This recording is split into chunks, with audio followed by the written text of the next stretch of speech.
آپ نے ظاہر فرمائی امت کے حوالے سے، فرمایا کہ ایک وقت ایسا آئے گا کہ تم یہود و نصارہ کے نقش قدم پر چلو گے، حتیٰ کہ وہ اگر سوراخ میں گھسیں گے تو تم بھی اس سوراخ میں گھسنے کی کوشش کرو گے۔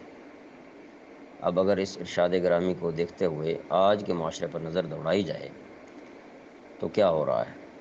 یہود و نصارہ جو فیشن ایجاد کرتے ہیں اور اسے نئی تہذیب کا نام دے دیتے ہیں، اور مسلمان اسی کی نقالی کر رہے ہیں۔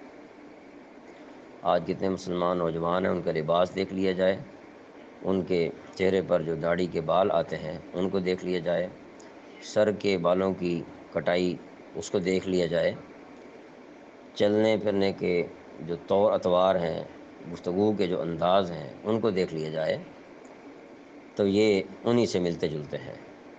حالانکہ ان کا مقصود مسلمانوں کو اپنی تہذیب اور اخلاق سے دور کرنا ہے، اور اسی وجہ سے وہ اس طرح کی چیزیں پیش کرتے ہیں۔